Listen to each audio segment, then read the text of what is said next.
Welcome to a very low-key video, a very casual video. So casual that I didn't even get dressed up for it.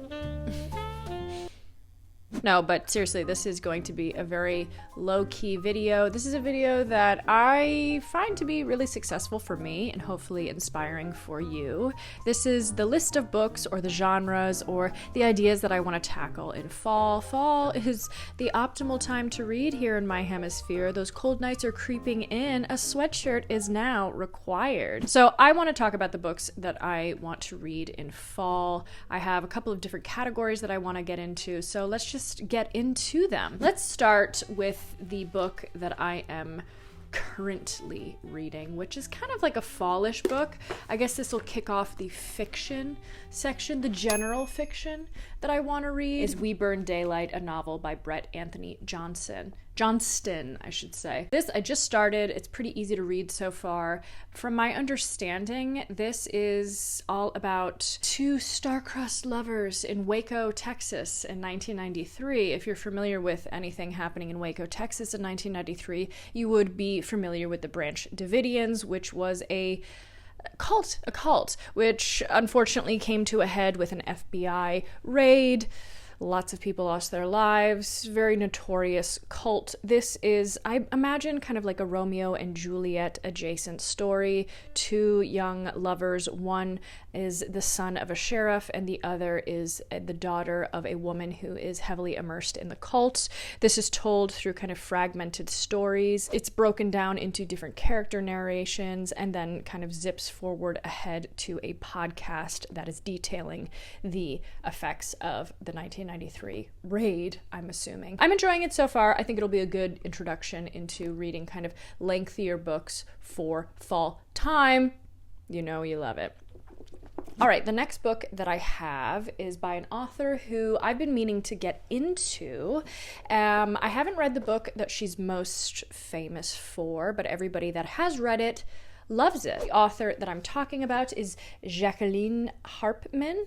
And it's not I Who Have Never Known Men, which is, of course, the book that I'm talking about that she is most famous for, but this is a new book called Orlando. This is going to be coming out in October 2025. I was very fortunate enough to get an advance reader's copy. I was really interested in getting it because I'm interested in reading I Who Have Never Known Men. I think this will be a great introduction into her work, and the premise sounds really cool, honestly. One afternoon in Paris, in a cafe across from the Gare du Nord, Aline Berger, a 35-year-old literature professor, is struggling to reread Virginia Woolf's Orlando when an odd feeling comes over her. Suddenly, part of her consciousness splits off and lands in the body of an attractive 20-year-old man named Lucien Lefern, a rock music journalist. In this new body, Aline's splintered mind names itself Orlando in homage to Woolf, a woman who has now become a man, both herself and the object of her desire. I think this will be fun. I'm a little bit nervous that it's very stream of consciousness, which sometimes can be super effective and sometimes sucks. So hopefully this is gonna be good. Anything about Paris makes me dream of fall, you know? I think when I visited Paris, it was summer. And I have a really funny story about taking a Flixbus from Saint Sebastian to Biarritz to Paris, and I put my bag underneath the lavatory and all of the toilet water leaked onto it. So I have fond memories of Paris, and hopefully this book will reignite that. Also, I have read Virginia Woolf, and I myself feel like my mind has splintered significantly. So I feel a kinship to her. I imagine we're all in this together, baby. We're all in this together. So excited to read that and excited to get into this author. After that, the next book that I am 100% going to be picking up, and you can also pick it up as well. This is my September book club pick, and that is The Bee Sting by Paul Murray. I actually don't even know what this is about, and that's something that I do when I pick my book club picks. I don't like to do too much research. I just like to kind of follow the impulse, the desire to read these books. The reason that I picked this was because I made a video about twist endings, and so many people said that The Bee Sting was a great ending that they didn't expect, and I said, well, I want to experience that.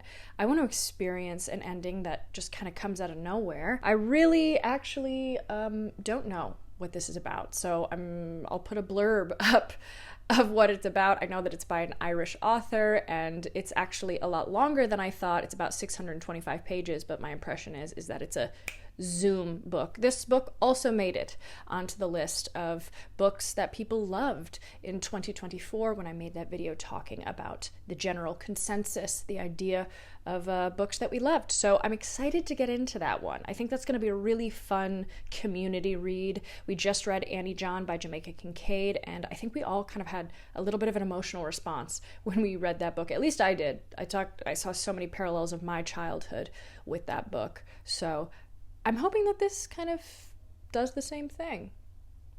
I feel it. All right, so after that, we're going to break down little subgenres that I want to get into in fall. I'm really feeling it, and of course, I'm somebody who goes off of impulse. So the next genre that I want to get into is, I wouldn't even call it romance. Maybe it's like slightly erotic, but not at the same time. Very heightened romance books. I really want to read the book 9.5 Weeks.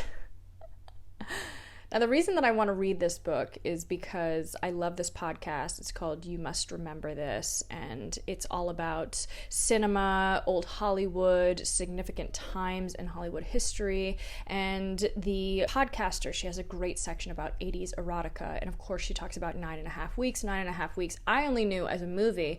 I didn't realize that there was actually a corresponding novel that inspired the movie. I've actually never seen 9.5 Weeks, but I'm really interested to read the source material. This, from my understanding, is it's about a woman, like a high society woman, who ends up having this very steamy love affair with this guy who I think kind of controls her a little bit, which we'll see. I just want to read this because I think it's a little bit polarizing, which is kind of what I want in my romance a little bit. I want to see if it is as controversial as people say it is.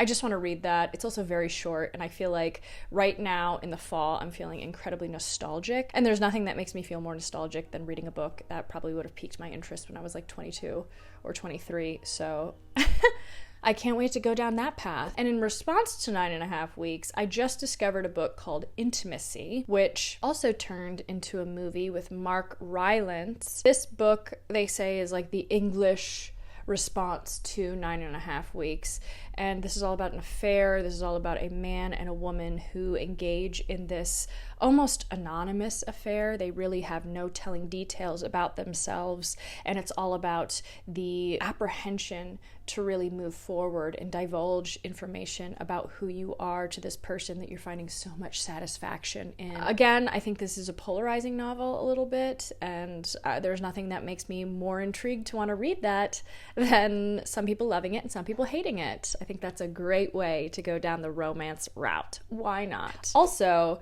the reason that I want to get into this genre is because I want to tackle a book that has been on my shelves for a very long time, and that is Love in a Fallen City by Eileen Chang. I got this years ago now from a used bookstore in Saratoga Springs. This is a New York Review Books edition, which we all love. Oh, let's give it up for the New York Review Books. Yes, we love it. I think the person whoever donated this also never read it. It feels scarcely leafed through, let's just say that much. I didn't realize that this was the author behind Lust, Caution, which again was made into a movie. I'm just now noticing that every single romance book that I've sought out has a corresponding movie to it. Crazy girl.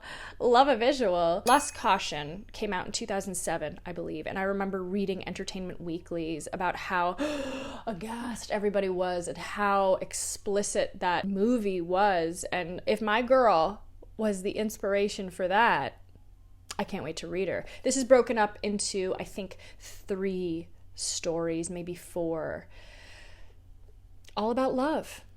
I think it's going to be good. I'm a little bit nervous. I hope it's not too dense, but I really want to get to this, and it's been on my shelves for too long, and I think if I just keep on going through that romance, this will be an easy read. Okay, girl, honey, sweetie, let's get into the next genre. The next genre that I want to get into, I don't actually have any books for this, But it's fall, October's coming. Of course, I want to get into some grotesque horror, great thrillers, body horror.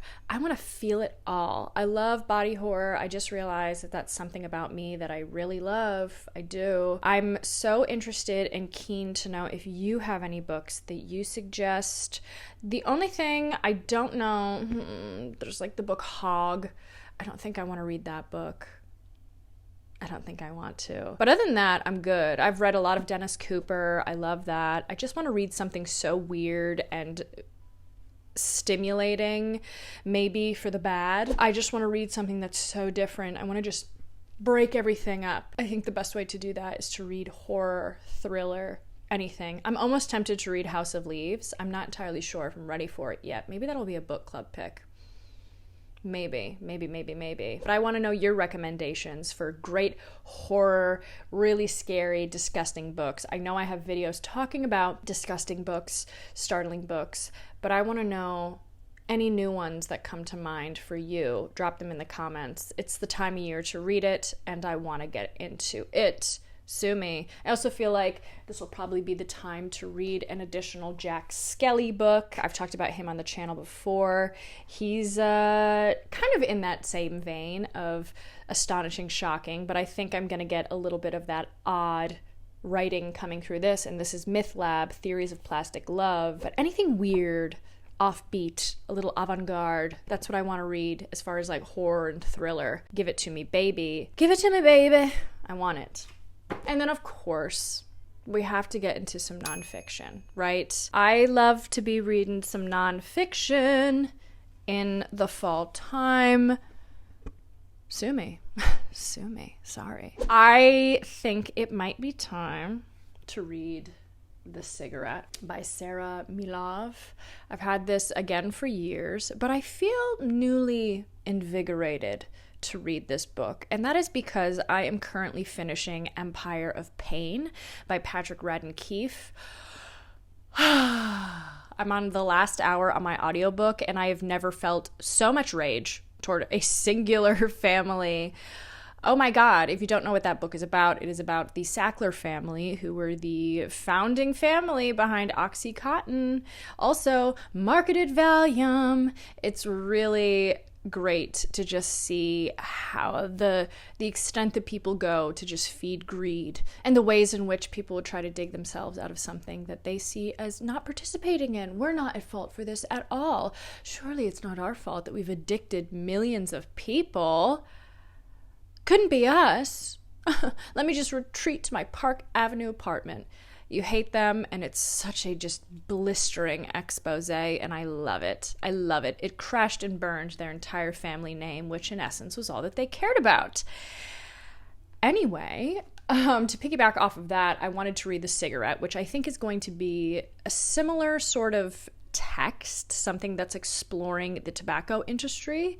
Obviously, the Sackler family was all about big pharma. The tobacco industry was kind of a precursor to that. Also looking into how they evaded taking responsibility for a lot of the ailments that they caused, the addiction that they caused in people. I'm hoping that this is going to be something similar to that, because now I just feel like I'm so intrigued by these government agencies that let things slide, the bribery that happens, and I'm really interested in finding the root of how tobacco was pushed to the masses with seemingly no repercussions at the time. Also, I used to smoke cigarettes, so I want to find out how bad it really was for me. Make me never go back. Also, I've talked about this before. I think in last year's fall video, I want to read Trailed. I didn't read it last year. But that doesn't mean that this year isn't the year. I can do it. I can do it. This is about a murder that happened in Shenandoah National Forest, and I think I'll finally get to this. And last, but definitely not least, I am currently waiting for the audiobook of The Liars Club by Mary Karr. I think that's going to be the next audiobook that I listen to. I love to listen to audiobooks, nonfiction audiobooks, and I was in a bookstore in Canada, and they were showing Mary Karr's The Liar Club, and I said, you know what, I want to read that book. I want to read that. From my understanding, this is all a memoir of her family's addiction, mental health, and the way that she kind of recovered from that childhood. Very vague, but I think that this will be a great walk accompaniment, and I can't wait to read it. So that is what I'm getting into this fall. Of course, it's subject to change, but I do love to make these videos because it holds me accountable. And if there's one thing I love more than anything, it is holding myself accountable and trying to read books that I already own or getting them from the library, tracking them down. 9.5 weeks in intimacy might be a little hard to find, but I'm ready to be on a journey. So let me know what you're reading. Let me know what gory, nasty, thriller, horror, body horror books that you suggest. I'm so keen to hear it. And yeah, you guys are wonderful.